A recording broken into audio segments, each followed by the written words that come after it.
Hello everyone, this is Ishrat Muhammad. As I promised you that I'm going to launch a program called Business Now with Ishrat Muhammad. Today I'm very excited to launch my first program. As I promised with you guys that I'm going to bring mentors, business owners, entrepreneurs, and they're going to share their love stories. I shouldn't say love stories, but their life, how they come to Canada and what they have achieved, how they have achieved.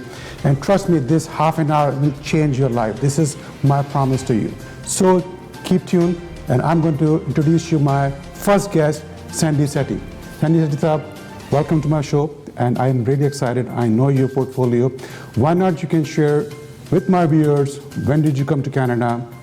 How was your journey? How you started? What kind of hurdles you have seen? And from this program, my intentions are to guide and coach my viewers that if they want to follow your path, what they have to do, and how they can achieve and they become like you. Thank you, Ishrat. Well, thank you very much again. I came here in July 2001, which is almost now 18 years. 18 years. And of course, it was not easy, though the weather was very good. But in a few days, as soon as we tried to settle, October, November, the snow started to come in. It became cold, and we were not used to it coming from India.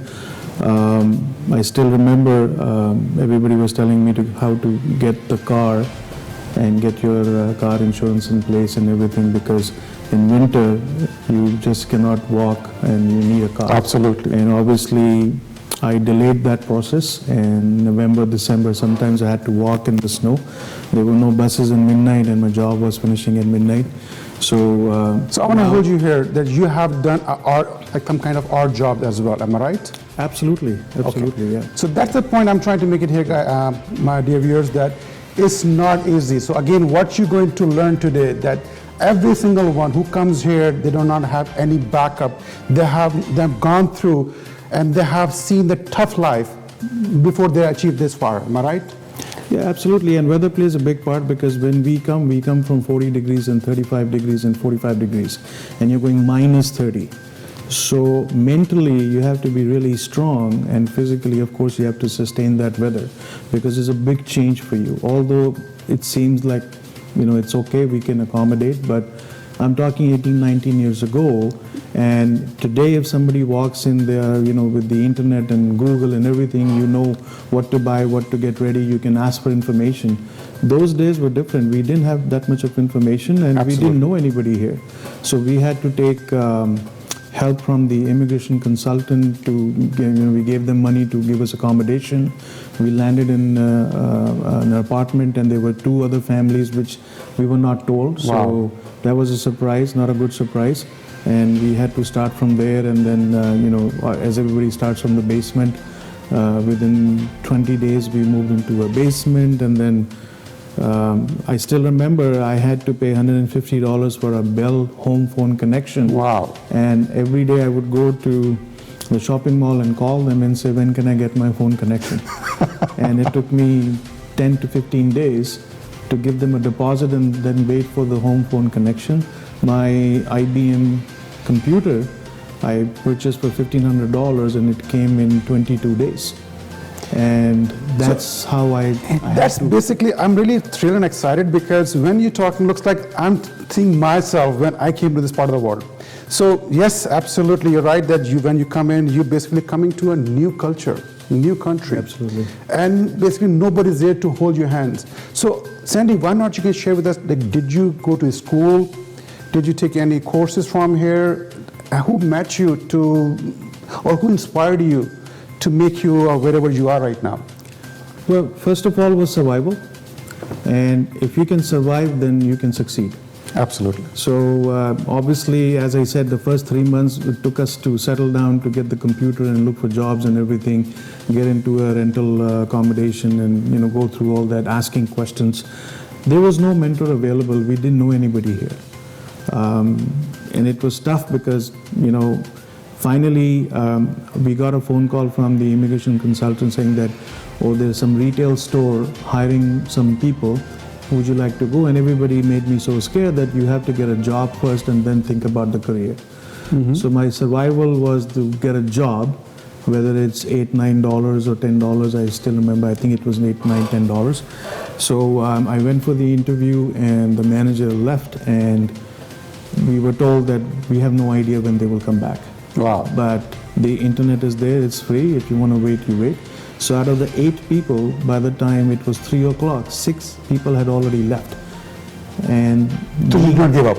we didn't give up. We sat there and we went on the internet. I went on the internet and learned about the company. The manager came in, and the first thing he asked was, you came at 10, I had to leave, I'm sorry, but I came back at 3, you're still here. So that's the first success. Wow. That, 5 hours you waited, not many people waited, 6 went back. And what did you do for 5 hours? And I said, I was on the internet. And he says, what did you do on the internet? I said, I learned about your company. And he started laughing. He says, you were on the internet learning about my company for 5 hours? I said, almost 3-4 hours. And he says, why don't you tell me about my company if you were spending 3 hours on the internet learning about my company? So I told him everything about his company. Beautiful. And he thought I'm probably taking a shortcut and trying to lie, but I actually went on the internet and learned about the company. So a job which was $8 an hour, by the time I left that office, I was given a supervisor job at $14 an hour. Beautiful. Only because there was no Dedication. shortcut. I told them this is what Absolutely. You were talking about the shortcut part, Yeah. because I have seen people when they come here, they think they're going in a dreamland. Once they're going to Canada, they're going to have all the jobs going to falling in their path, and they're going to succeed with no time. Money is all over the place, but when they come in, they see the reality. Reality is different. And as you mentioned that you had to wait 5 hours, and then you got a job. So after that, I would love to know what happened. Like, how long? Well, we started the job, so he gave me a supervisor's job, and I did that for a year. Then they promoted me to an assistant manager, but I refused taking that position because I knew that I'm not going to work forever in the long run into this field. So it was not my field. So you already had planned that what you want to go or where you want to go. I was from the service industry, so obviously I wanted to go into a business where I can interact with people. So you always should know about your strengths and then work on your strengths, and your education is your backbone. So first of all, what we did was we realized that our education from back home is not that I'm a doctor and an engineer. So I had to put that on the side and look for education in the field I want to pursue. Absolutely. And then opportunities do come to you. You have to keep your eyes and ears open. Absolutely. And if you don't keep that open, opportunities will fly back. It's easy to get into something which is, for example, with due respect, you can get a lot of work, there are a lot of opportunities. They'll say, oh, you'll get $18 an hour, go do that.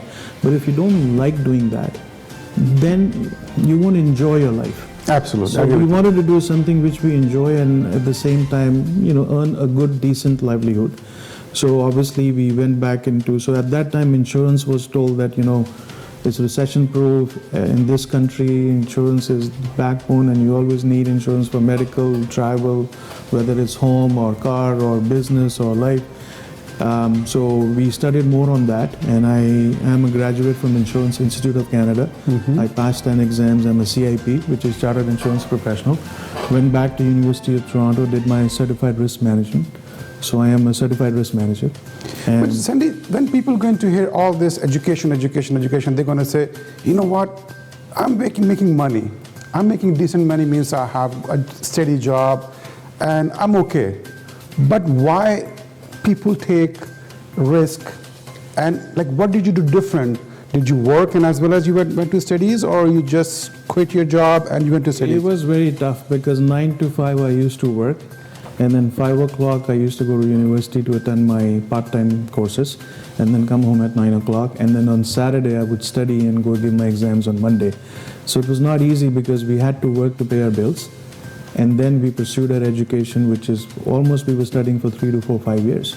Wow. And today I can say that the first company I joined, the manager who hired me, and in a few months from there, I was more educated than they who hired me.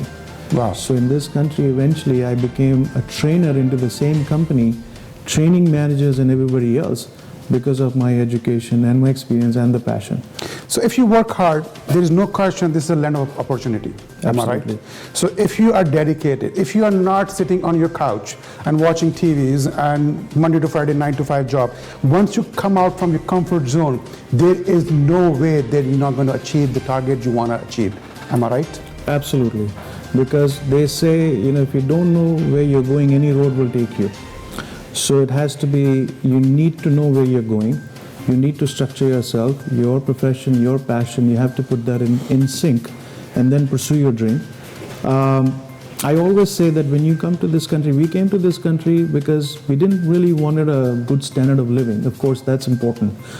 But a good standard of life. Absolutely. And the good standard of life doesn't come with all your luxury cars only. Running water, hydro, safety, and opportunities for you, for your children, free education, free healthcare. This is a good standard of life. So you are living a life standard which is millionaires living in other parts of the world, where you have to pay for all those things. If you don't earn enough, you cannot have that standard of life. So it's really important for you to understand, when you come to this country, you're coming for a standard of life. Living is part of it. Living is, it'll come. Now you have to pursue your education, because education in any field, in this North America, it's all about certifications. Because whether you run a photocopier, or you do this, or you work as a tradesperson, or you're an electrician, everything is certification.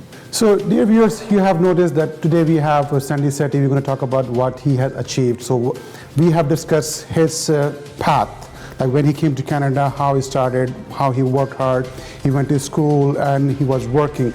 So, as I promised you guys, this program will make your life, I'm pretty sure I'll try my best to make changes, especially the people who are afraid, they are scared to go move forward, and they're scared to make a change. So in order for you to make a change in your life, you have to make a change in yourself. Means you have to go out of your comfort zone, and you have to study hard, or you do have to follow someone. You have to have a mentor in order to achieve your target. So stay tuned, because I'm going to talk with Sandi more about how and where is he right now, and how he can guide you, how he can be a mentor of you.